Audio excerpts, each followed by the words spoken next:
अस्सलाम वालेकुम जी फ्रेंड्स। आज का जो हमारा टॉपिक है वो वीडियो नंबर 11 है। इसका बी पार्ट है आइसोबैरिक एंड आइसोकोरिक या आइसोचोरिक प्रोसेस कहते हैं इसको। तो हम लोगों ने चूंकि जो स्टैटिस्टिकल फिजिक्स है उसकी सीरीज़ को स्टार्ट किया हुआ है, तो इस सीरीज़ में हम इन टॉपिक्स पर पिछले वीडियोज़ में बात कर चुके थे। ये देखते जाएँ। तो वीडियो नंबर 6 है हमारे पास है, फिर वीडियो नंबर 7 आ जाती है। ये देखते जाएँ। तो ये आज की वीडियो नंबर 11 है, इसका बी पार्ट है। तो आने वाले वीडियोज़ में इन टॉपिक्स पे बात करने की कोशिश करेंगे। तो ये हाफ सीरीज़ है। तो आइए आज के टॉपिक स्टार्ट करते हैं। बिस्मिल्लाहिर्रहमानिर्रहीम सल्लल्लाहु अला मुहम्मद सल्लल्लाहु अलैहि वसल्लम है। ये हमारे पास एक कंटेनर है। इससे में ये हमारे पास इसमें ये देखिए, ये जो वाल्स हैं ये वाली इंसुलेटेड मटेरियल की हैं। जो ये हमारे पास है ये बेस मेटल, ये कंडक्टिंग मटेरियल का है कि इसमें से हीट अंदर भी जा सकती है, बाहर भी आ सकती है। ये हमारे पास पिस्टन है। ये पिस्टन मूवेबल है कि पिस्टन ऊपर और नीचे आसानी हो सकता है। और जो इसमें हमारे पास आइडियल गैस पार्टिकल्स है। क्या आइडियल? रियल गैस पार्टिकल्स नहीं है। आइडियल गैस पार्टिकल्स को हम पॉइंट पार्टिकल्स का भी नाम देते हैं या पॉइंट मैसेज का भी नाम देते हैं। तो जो आइसोबैरिक प्रोसेस होता है ये होता है एट कांस्टेंट प्रेशर। ये कांस्टेंट प्रेशर पर होता है। अब वो कैसे?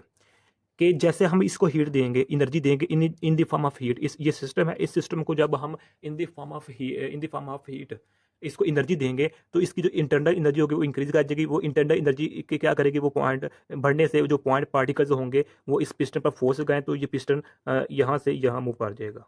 ओके। तो कहने का क्या मतलब है कि जैसे जैसे हम एनर्जी बढ़ाते जाएंगे इसकी इंटरनल एनर्जी इंक्रीज करती जाएगी। वो जो इंक्रीज हुआ होगा इंटरनल एनर्जी में वो इस पिस्टन पर वर्क लगाती जाएगी तो ये पिस्टन ऊपर मूव करता जाएगा। तो इस केस में जो हमारे पास प्रेशर होगा वो मेनटेन रहेगा, कांस्टेंट रहेगा। वो कैसे? मिसाल के तौर पर इसको हमने एनर्जी दी है 10 जूल। तो ये 10 जूल इसको एनर्जी दी है तो जाहिर बात है सिस्टम है, इस सिस्टम का पहले भी कुछ इंटरनल एनर्जी है वो सपोज करते हैं वो हमारे पास है समथिंग है। ओके। तो हमने इसको 10 जूल एनर्जी दी। जो 10 जूल एनर्जी दी थी इस सिस्टम को, वो 10 जूल एनर्जी इस यहाँ खर्च होगी, यहाँ एक्सपेंस हो जाएगी। तो वो जो हम पिस्टन होगा वो अपवर्ड मूव कर जाएगा, यानी कि जो हमारे पास वॉल्यूम होगा वो इंक्रीज कर जाएगा। ओके। इस तरह जो हमारे पास प्रेशर होगा वो कांस्टेंट रहेगा। तो इस केस में देखें जो हमारे पास ये है, ये लिखा हुआ है, ये देखें हमारे पास जो फर्स्ट लॉ ऑफ थर्मोडायनेमिक्स की जो इक्वेशन है वो हमारे पास ये है। ये है फर्स्ट लॉ ऑफ थर्मोडायनेमिक्स की जो हमारे पास इक्वेशन वो ये है। तो अब वर्क है तो हम जानते हैं जो हमारे पास वर्क होता है एफ डॉट डी। और इसकी इक्वल होता है ये वर्क, यानी कि ऐसे है तो एफ डी कॉस थीटा आ जाएगा। तो अब चूंकि जो डिस्प्लेसमेंट वो भी अपवर्ड साइड पर हो रहा है और जो हमारे पास फोर्स है नीचे से वो भी अपवर्ड साइड, तो एंगल हमारे पास जीरो होगा। तो कॉज जीरो हमारे पास 1 होता है। तो इधर हम वन वैल्यू पुट करें तो हमारे पास एफ डी ही रह जाएगा। ओके। अब जो हमारे पास डी है ना, ये डी को क्या है, ये हमारे पास ये डी है, ये वाला। इस डी को मैं वाई का भी नाम देता हूँ, एक्स का भी नाम देता हूँ। तो इधर मैं एक्स का नाम दे देता हूँ। ओके। तो मैं लिख देता हूँ F is equal to F X. तो अब चूंकि हमारे पास स्मॉल वर्क हुआ है, यानी कि ये वर्क हुआ है, सिर्फ इतना सा वर्क हुआ है, इसको हम डी डब्ल्यू से इग्नोर करते हैं। इधर भी D W is equal to F D X लिख लूँगा, क्योंकि हमारे पास ये डी एक्स तय हुआ है, यहाँ से यहाँ तक सिर्फ डी एक्स तय हुआ है। ओके। तो अब हम जानते हैं जो हमारे पास प्रेशर की किसी होता है फोर्स ओवर एरिया। तो यहाँ से फोर्स निकाल लेंगे पी ए। तो इधर मैं वैल्यू पुट कर दूंगा, एफ वही का वैसे ही रहेगा, तो यहाँ पी ए लिख दूंगा। अब चूंकि देखें जो हमारे पास सॉरी ये क्या लिख दिया, अल्लाह बरा करे मारा। ये एफ की वैल्यू हमने पी ए पुट की तो हमारे पास ये डी एक्स है। तो पी वैसे का वैसे रहेगा, तो ए डी एक्स जो मेरे पास ये होगा ये इक्वल हो जाएगा वॉल्यूम के डेल्टा वी के। ओके। क्योंकि ये एरिया है, ये हमारे पास लेंथ है। जब भी हम लंबाई पे चौड़ाई करते हैं, लेंथ मल्टीपल विथ करते हैं तो हमारे पास वॉल्यूम आता है। ओके। ये है, ये इक्वेशन ये लिखी हुई है। ओके। इस इक्वेशन में देखें ये हमारे पास जो ये इक्वेशन है ये वाली, ये फर्स्ट लॉ ऑफ थर्मोडायनामिक्स की है। तो इसमें हमने इसकी वैल्यू पुट कर दी, ये वहाँ यहाँ वैल्यू पुट कर दी, यानी कि ये डी क्यू है तो D Q equal to D U लिख लें या डेल्टा यू लिख लें, एक ही बात है। अब इसकी वैल्यू पुट कर देते हैं पी डी वी। अब ये इक्वेशन क्या शो कर रही है, यानी कि हमारे पास जो ये इक्वेशन है ये वाली इक्वेशन क्या शो कर रही है कि जैसे जैसे हम हीट देते जाएंगे वैसे वैसे उसकी जो इंटरनल एनर्जी होगा वो भी इंक्रीज होगा और एज वेल एज हमारे पास जो वर्क होगा वो भी होगा, यानी कि जो प्रेशर होगा वो भी लगेगा पिस्टन पर, फोर्स लगेगी पिस्टन पर, तो जिसकी वजह से हमारे पास ये हमारे टर्म आ जाती है।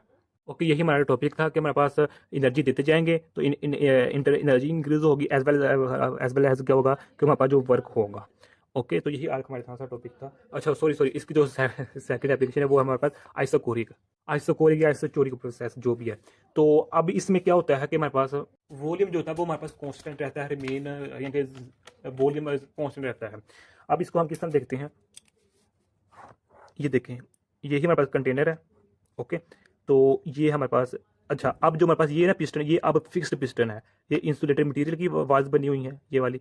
जो हमारे पास ये पिस्टन है ये फिक्स्ड है, यानी कि ये फिक्स ऊपर नीचे नहीं हो सकता। इस केस में पास ये पिस्टन ऊपर नीचे हो सकता था। अब ये कंडक्टिव मटेरियल है, इसमें से हीट अंदर जा भी सकती है और बाहर बाहर सकती है, इसमें हमारे पास गैस पार्टिकल्स हैं। ओके, तो अब क्या होगा कि जैसे हम इसकी में internal energy in the form of heat inter करेंगे तो इसकी इंटरनल एनर्जी इंक्रीज कर जाएगी, इसका टेम्परेचर इंक्रीज कर जाएगा, इसका प्रेशर इंक्रीज कर जाएगा इतने सिस्टम का। लेकिन ये जो वॉल्यूम होगा वो वही का वही रहेगा, जो वॉल्यूम होगा वो वही का वही रहेगा, सेम रहेगा।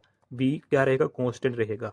ओके, यानी कि दूसरे वर्ड में वी जीरो रहेगा। जीरो तो होता है लेकिन कांस्टेंट, यानी कि ना बढ़ता है ना कम होता है, मेंटेन रहता है। जैसे जितनी मर्जी इसको एनर्जी फॉर्म देते जाएं, हाँ इतनी ज़्यादा ना दे के सिस्टम में पड़ जाए, तो इसमें ये होता है हमारे पास। इसमें बाद जो वी होता है वो कांस्टेंट होता है, कांस्टेंट मतलब जीरो होता है। तो अगर हम इधर अप्लाई करें फर्स्ट ऑफ लॉ थर्मोडायनामिक्स, ये देखिए हमारे पास आइसोकोरिक या आइसोचोरिक प्रोसेस ये सब कुछ लिखा हुआ है। तो ये देख जाए, ये हमारे पास first of law of thermodynamics है। तो ओके, तो इसमें ये हमारे पास टर्म पीछे निकाली हुई है कि डब्ल्यू किसके इक्वल है। तो हम जानते हैं कि जो हमारे पास डब्ल्यू जीरो है, यानी कि ये देखें फर्स्ट लॉ ऑफ थर्मोडायनामिक्स में हमारे पास क्या है, ये है वर्क है। तो हमने डेल्टा इधर भी डू ऐसे लिख लें, D Q is equal to D U plus delta U, D U की वैल्यू हमने इधर निकाली थी, ये देखें पी डी वी। तो अब जो हमारे पास वॉल्यूम कांस्टेंट है, वॉल्यूम कांस्टेंट में वॉल्यूम जीरो है, तो ये टर्म जीरो हो जाएगी। तो डेल्टा यू डी क्यू, अब हमारे पास ये फॉर्म आ चुकी है डी क्यू, ये हमारे पास यही है, ये देखिए ये वाली। अब ये क्या शो कर रही है कि जैसे जैसे हम इसके अंदर एनर्जी देते जाएंगे इन द फॉर्म ऑफ हीट, इसकी इंटरनल एनर्जी इंक्रीज करती जाएगी। इंटरनल एनर्जी इंक्रीज करने का मतलब क्या है कि इसका जो टेम्परेचर वो इंक्रीज करता जाएगा। टेम्परेचर इंक्रीज करने का मतलब है कि जो इसमें मॉलिक्यूल मौजूद है आइटल गैस पार्टिकल्स की, वो उनकी जो मोशन होती है वो बढ़ती जाएगी। ओके, तो मोशन बढ़ते जाने का मतलब क्या है, जो वो आइटल गैस पार्टिकल वो इस पर फोर्स लगाएंगे, ज़्यादा से ज़्यादा लगाएंगे, लेकिन चूंकि ये फिक्स है तो इसलिए वॉल्यूम कॉन्स्टेंट रहेगा। ओके, तो यही आज का हमारे तरफ से टॉपिक था। तो अगर आप लोगों ने अभी तक हमारा चैनल पाक एम एन अकेडमी इसको सब्सक्राइब नहीं किया तो प्लीज़ सब्सक्राइब कर दे, लाइक कर दे। जज़ाकल्लाह खैर। अस्सलाम वालेकुम रहमतुल्लाहि व बरकातुहू।